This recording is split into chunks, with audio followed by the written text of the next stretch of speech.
Welcome to this week's version of Britain's favourite Sunday sermon. Now just cast your mind back. How long have we been talking about the great Rwanda scheme that would be a deterrent to people coming across the English Channel? Is it 1 year, 18 months, 2 years? Time flies, it's hard to know. It's about 2 years that the government has been saying this will be the answer to all their prayers. It will stop, it will act as a great deterrent. So what's actually happened here? Well, we've sent Rwanda, give or take, about £300 million. The only actual human beings we've sent to Rwanda is 3 Home Secretaries and some spads and advisors and journalists. Not a single illegal migrant asylum seeker has gone to Rwanda. And now they're playing this great game in the Houses of Parliament called Pingpong. You've heard of Pingpong? You might have played it in the pub. Table tennis to other people. But no, in parliamentary terms, it means that they're moving this bill from the House of Commons to the House of Lords, back to the House of Commons, back to the House of Lords. I mean, the whole thing is extraordinary. And the Lords have rejected the amendments from the House of Commons, who rejected the amendments from the House of... Oh, you just can't keep up with it. It drives you nuts. The whole thing is a complete and utter waste of time. Why? Well, because we've all sort of sensed, how can it be a deterrent if people are still coming across the English Channel? How can it be a deterrent if people are still prepared, sadly, to take that risk? And yes, tragically, about 10 people have lost their lives this year already, and it's only mid-March, for heaven's sake, late March, have already lost their lives trying to cross the English Channel. Now, I mean, this is clearly not a deterrent.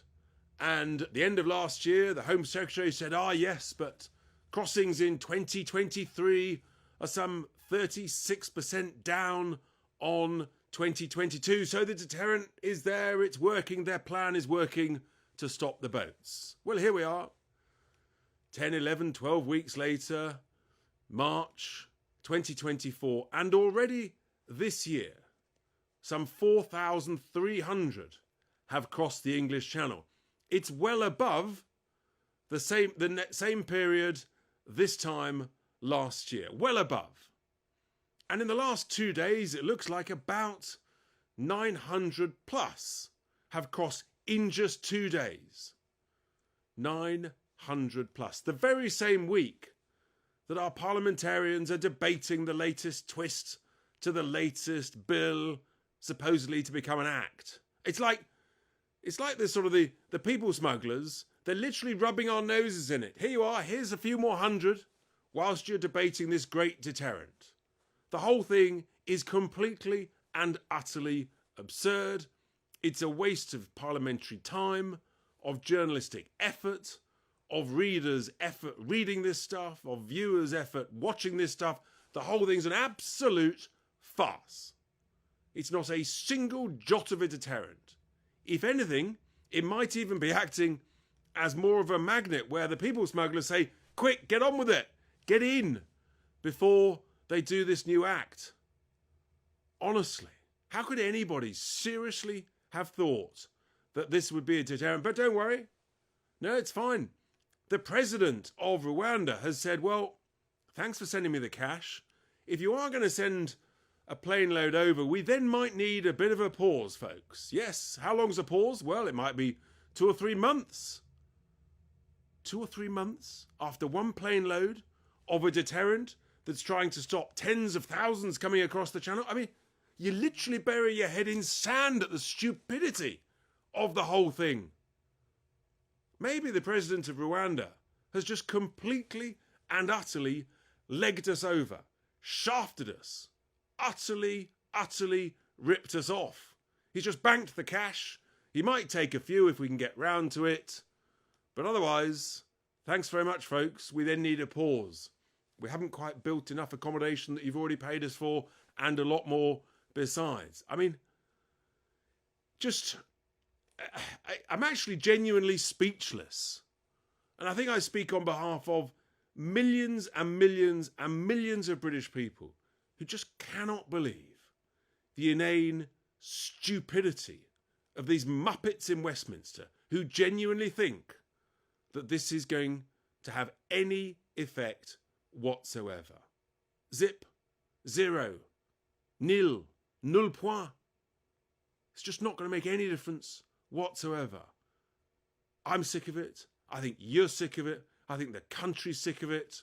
And the truth is, it's actually dangerous. Yes, it appears this week that someone brought a knife over in one of those boats and had stabbed someone else before they'd even got to the United Kingdom. So they're now coming here with violent weapons to carry out violent acts. And we're told by the lefty lovies that these are all absolutely nice people just genuinely seeking asylum. There's no wrong uns in there whatsoever. Well, there is the proof if ever you wanted it. I'm afraid to say there are some serious wrong uns coming across the channel. They don't wish us well. It's quite clear some of them actively, they want to cause trouble. They want to act in criminality and if necessary, use violent means to do so. This is without question a national security threat. We're entitled to call it such under the UN 51 Convention, but the lefties won't have it.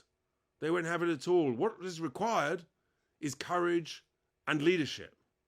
But sadly, there's none of that in the government, none of that in the civil service or the establishment. They're just quite happy to let this process carry on. I believe that with determination, you can stop the boats within international law. You safely pick up, as we're currently doing, but instead of bringing them to Dover, you take them back to Dunkirk. We're entitled to do it. I've read the treaties. That is the only way you stop the boats. And with that, here endeth this week's Sunday Sermon.